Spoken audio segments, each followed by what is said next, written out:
मृत्यु जब और जहां होनी होती है, इंसान वहां निश्चित समय पर कैसे पहुंच जाता है, जानिए। मानव जीवन में समय, परिस्थिति और स्थान बड़ी भूमिका अदा करते हैं। कई बार जो कुछ भी घटित होना होता है, उसी के अनुरूप परिस्थितियां बनती चली जाती है। कलयुग में एक ही चक्रवर्ती सम्राट हुए हैं और वे थे सम्राट विक्रमादित्य, जिनके नाम पर भारतवर्ष में विक्रम संवत की शुरुआत हुई। सम्राट विक्रमादित्य एक बहुत ही पराक्रम, ज्ञानी, कुशल, प्रजापालक, धर्मज्ञ एवं परोपकारी राजा थे। राजा विक्रमादित्य अपनी प्रजा को पुत्रवत प्यार करते थे तथा रात्रि में भेष बदलकर अपनी प्रजा की हालत और कुशल क्षेम जानने के लिए नगर भ्रमण हेतु निकल जाया करते थे।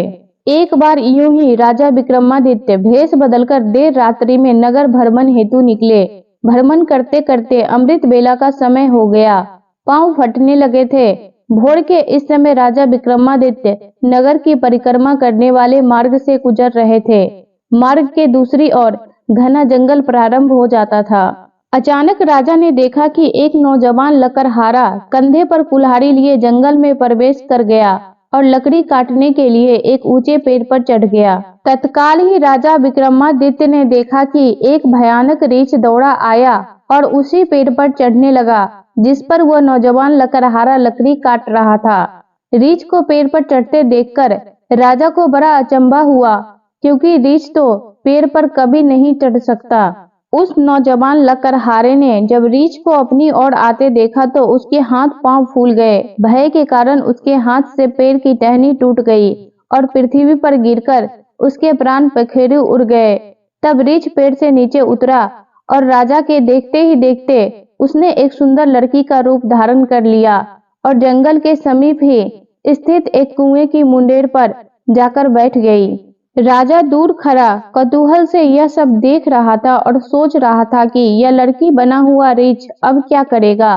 थोड़ी ही देर में राजा के दो सिपाही जो रात्रि पहरे पर थे उधर आ निकले और संयोग से दोनों सिपाही आपस में सगे भाई थे।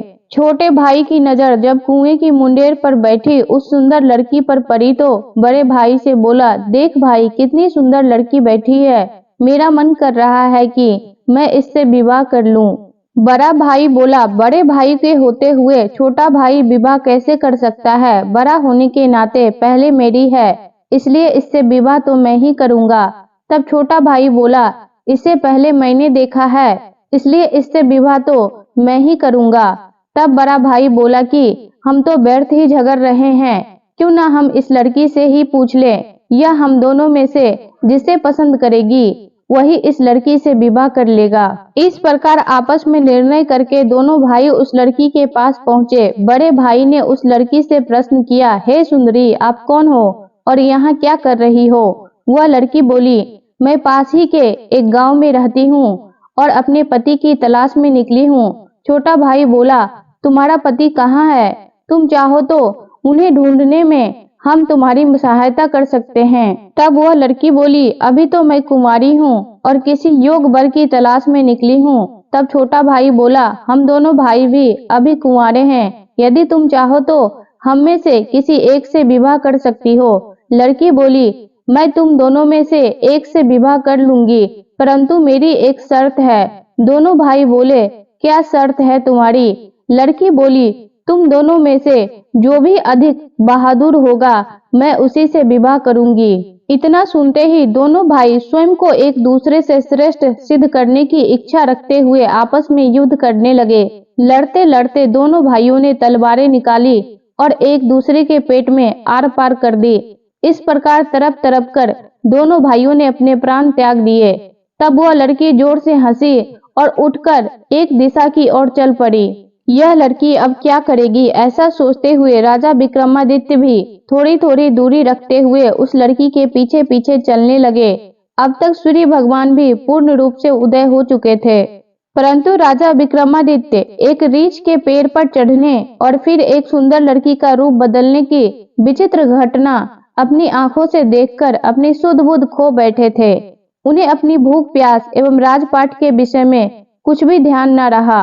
ध्यान रहा तो केवल उस रहस्यमयी सुंदर लड़की के विषय में जानने की जिज्ञासा। अतः उस सुंदर लड़की का सावधानी पूर्वक दूरी बनाकर पीछा करते करते लगभग 200 कदम आगे चलने के बाद राजा विक्रमादित्य के आश्चर्य की सीमा न रही, क्योंकि राजा विक्रमादित्य के देखते ही देखते एकाएक वही सुंदर लड़की अब एक लड़की नहीं रही, बल्कि एक जहरीले नाग का रूप धारण कर चुकी थी। वह जहरीला नाग अब बड़ी तेजी से आगे बढ़ने लगा। कुछ दूर आगे चलकर एक नदी बह रही थी। वह भयानक जहरीला नाग नदी के किनारे पहुंचकर कुछ क्षण रुका और राजा के देखते ही देखते नदी में कूद गया। नदी के बीचों बीच एक नौका चल रही थी, जिसमें 20 से 25 लोग सवार थे। वह जहरीला नाग उस नौका की तरफ बढ़ने लगा। राजा विक्रमादित्य किनारे पर खड़े यह सब कुछ देख रहे थे। देखते ही देखते वह जहरीला नाग उस नौका में कूद पड़ा। नाग पर नजर पड़ते ही नौका में भगदड़ मच गई और अपनी जान बचाने के लिए लोग नौका से नदी में कूद पड़े। उनमें से जो लोग तैरना जानते थे वे तो तैरकर नदी से बाहर निकल गए, और जो तैरना नहीं जानते थे वे सभी लोग नदी में डूबकर मर गए। थोड़ी देर बाद वह नाग नदी से बाहर निकला और नदी के किनारे किनारे आगे बढ़ने लगा। राजा विक्रमादित्य उसके पीछे पीछे चलने लगे। कुछ दूर जाकर राजा विक्रमादित्य को एक बार फिर से आश्चर्यचकित होना पड़ा, क्योंकि उस नाग ने एक बार फिर अपना रूप बदला। अब वह एक वृद्ध ब्राह्मण के रूप में था। राजा विक्रमादित्य ने सोचा कि इस रहस्यमयी प्राणी के विषय में जानकारी लेने का उचित अवसर है, क्योंकि इस समय यह रहस्यमयी प्राणी एक वृद्ध ब्राह्मण के रूप में है। अब मैं इससे इसके बारे में अच्छे से पूछ सकता हूँ। यह सोचकर राजा विक्रमादित्य शीघ्रता से उस रहस्यमयी ब्राह्मण की ओर बढ़ने लगे। राजा विक्रमादित्य तो उस रहस्यमयी प्राणी का पीछा कर रहे थे। अब राजा विक्रमादित्य तेज तेज कदमों से चलते चलते उस वृद्ध ब्राह्मण के सम्मुख पहुंच गए और उसे हाथ जोड़कर प्रणाम किया। वृद्ध ब्राह्मण ने भी हाथ उठाकर अभिवादन स्वीकार किया। तब राजा विक्रमादित्य ने उससे प्रश्न किया, आप कौन हैं? वह बोला, तुम्हें दिखाई नहीं देता, मैं एक ब्राह्मण हूँ। राजा बोला, आप असत्य बोल रहे हो, आप ब्राह्मण तो नहीं हो। वह बोला, तो फिर तुम ही बता दो मैं कौन हूँ। राजा बोला, तुम वह नहीं हो जो नजर आ रहे हो। वह बोला, मैं जो कुछ भी हूँ, तुम्हें इससे क्या लेना देना? तुम अपने काम से काम रखो और अपना रास्ता नापो। राजा बोला, मैं सच्चाई जाने बिना आपका पीछा नहीं छोड़ूंगा, आपको सच्चाई बतानी ही पड़ेगी। वह बोला, मैंने तुम्हें बताया तो कि मैं एक ब्राह्मण हूँ। राजा बोला, आप मुझसे झूठ नहीं बोल सकते। मैं आपका तब से पीछा कर रहा हूँ जब आप रीछ बने हुए थे। उस समय आपने उस नौजवान लकड़हारे को मारा, फिर आप एक सुंदर लड़की बने और उन दोनों सिपाही भाइयों को एक दूसरे के हाथों मरवा दिया। फिर आपने एक जहरीले नाग का रूप धारण करके नदी में छलांग लगा दी और नदी पार कर रही नौका में घुस गए, और तुम्हारी दहशत के कारण नौका में सवार यात्रियों में भगदड़ मच गई और नौका पलट गई और आधे यात्री नदी में डूबकर मर गए। अब आपने वृद्ध ब्राह्मण का रूप धारण किया हुआ है। अब सीधी तरह से सच सच बता दो, आप कौन हो? वह बोला, यदि ना बताऊं तो? यह सुनकर राजा ने अपनी तलवार निकाल ली और बोले, तो फिर मरने के लिए तैयार हो जाओ। तुम जानते नहीं यह राजा विक्रमादित्य की नगरी है और मैं राजा का वफादार नौकर हूँ। यह धर्मात्मा राजा की नगरी में इतने लोगों की जान लेकर तुम जीवित बचकर नहीं जा सकते। अब मरने से पहले जल्दी से यह बता दो कि तुम कौन हो। राजा विक्रमादित्य की यह धमकी सुनकर वह वृद्ध ब्राह्मण जोर जोर से खिलखिलाकर हंस पड़ा और बोला, मैं जानता हूँ कि यह महाप्रतापी सम्राट विक्रमादित्य की राजधानी है, और मैं यह भी जानता हूँ कि तुम ही विश्व प्रसिद्ध सम्राट विक्रमादित्य हो। फिर भी एक बात जान लो कि तुम मुझे नहीं मार सकते, बल्कि एक दिन ऐसा आएगा कि मैं ही तुम्हें मरने के लिए विवश कर दूंगा।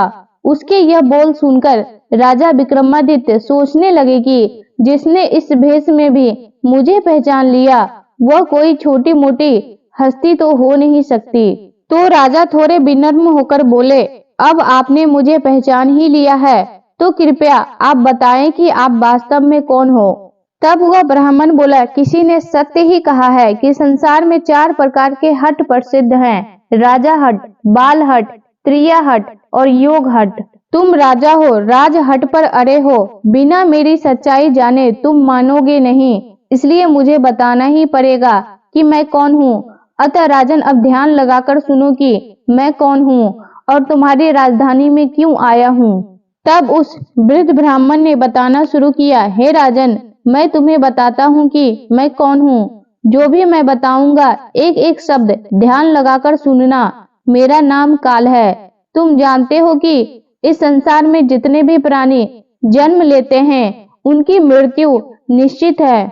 इसलिए इस भूमि को मृत्यु लोक भी कहा जाता है। जब प्राणी माता के गर्भ में आता है तो उसके पूर्णांग बनाने के बाद आत्मा उसमें प्रवेश करती है, अर्थात वह सजीव हो उठता है। उसी समय उसके मृत्यु का समय, स्थान और परिस्थिति, अर्थात मृत्यु किस प्रकार से होगी, यह भी विधाता की ओर से निश्चित कर दिया जाता है। हे राजन, तुम यह भी जानते हो कि इस दुनिया के हर प्राणी के जन्म मरण का लेखा जोखा चित्रगुप्त के पास है। जब भी किसी प्राणी की मृत्यु का समय आ जाता है तो वह धर्मराज को सूचित करते हैं। अब क्योंकि सभी प्राणियों की मुक्ति का विभाग भगवान शिव के पास है, अतः धर्मराज उस प्राणी को मृत्यु प्रदान करने की आज्ञा भगवान शिव से मांगते हैं। जब भगवान शिव आज्ञा दे देते हैं तो धर्मराज मुझे अर्थात काल को आज्ञा देते हैं। तब मैं मृत्यु लोक अथवा पृथ्वी पर आता हूँ। मुझे यह पता होता है कि किस प्राणी की किस समय, किस स्थान पर और किस परिस्थिति में मृत्यु होगी। मैं उस प्राणी को निश्चित समय पर उसी स्थान पर लेकर जाता हूँ अथवा पहुँचा देता हूँ जहाँ पर उसकी मृत्यु लिखी हुई है अथवा निश्चित है। जिस प्रकार से उसकी मृत्यु लिखी गई है, मैं उस स्थान पर वैसे ही परिस्थितियां अथवा हालात बना देता हूँ। उस लकड़हारे को मैंने नहीं मारा। राजा विक्रमादित्य बोले, तुम फिर झूठ बोल रहे हो। मैंने स्वयं अपनी आंखों से देखा है कि उस लकड़हारे की मृत्यु का कारण तुम ही थे।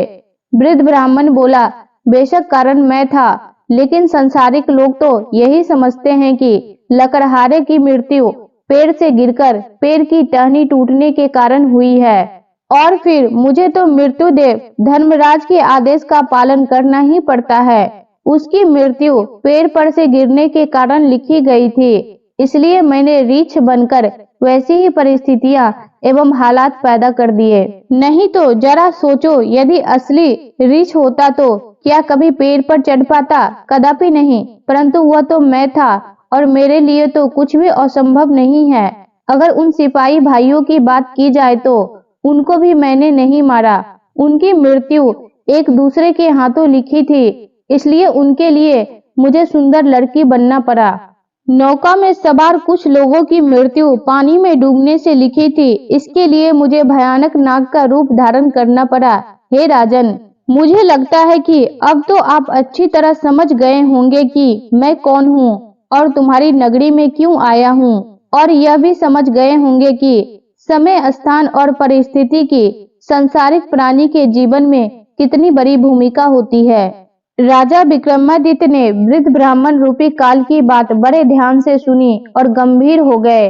काल कहने लगा, हे राजन, अब मैं चलता हूँ। राजा विक्रमादित्य बोले, हे कालदेव, आपने मुझे बहुत अच्छी जानकारी दी है, जिसके लिए मैं आपका बहुत आभार व्यक्त करता हूँ। कृपया जाने से पहले मेरे एक और प्रश्न का उत्तर देते जाइए। कालदेव बोले, पूछो, क्या पूछना चाहते हो? शीघ्र पूछो, मेरे पास इतना समय नहीं है। राजा विक्रमादित्य बोले, कृपया करके मुझे यह बताइए कि मेरी मृत्यु कब, किस स्थान पर और किस प्रकार से होगी? कालदेव बोले, हे राजन, मैं यह तो बता सकता हूँ कि तुम्हारी मृत्यु कहाँ और किस प्रकार से होगा, परंतु यह नहीं बता सकता कि तुम्हारी मृत्यु कब होगी। राजा विक्रमादित्य बोले, हे कालदेव, मृत्यु का समय बताने में आपको क्या आपत्ति है? कालदेव बोले, हे राजन, यदि मैंने पहले ही आपको मृत्यु का समय बता दिया तो इसी क्षण से आप चिंताग्रस्त हो जाओगे, और आप तो जानते ही हो कि चिंता चीता के समान होती है। अभी तो आपको अपने शासन काल में बहुत से शुभ और कल्याण के कार्य करने हैं। राजा विक्रमादित्य बोले, चलो समय ना सही, यह तो बता दो कि मेरी मृत्यु कहाँ और कैसे होगी। कालदेव बोले, सुनो राजन, तुम्हारी मृत्यु तुम्हारे ही महल में सीढ़ियों पर से पांव फिसलकर गिरने के कारण होगी। इतनी बात राजा विक्रमादित्य को बताकर वृद्ध ब्राह्मण रूपी कालदेव शीघ्रता से एक दिशा की ओर चल पड़े और कुछ दूर जाकर विलुप्त हो गए। इस वक्त तक सूर्य भगवान भी पूर्ण रूप से अस्त हो चुके थे। चारों तरफ अंधेरा छा गया था। राजा विक्रमादित्य अब तक शारीरिक और मानसिक रूप से थक चुके थे और मन में गहन सोच विचार लिए हुए तेज कदमों से अपने महल की ओर प्रस्थान कर गए। आगे चलकर सचमुच में ऐसा ही हुआ। राजा विक्रमादित्य की मृत्यु अपने महल की सीढ़ियों से फिसलकर गिरने से हुई थी और इस कथन की पुष्टि इतिहासकारों ने भी की है। वीडियो अच्छी लगी हो तो लाइक, शेयर और ऐसे ही वीडियो को देखने के लिए हमारे चैनल को सब्सक्राइब जरूर करें। धन्यवाद।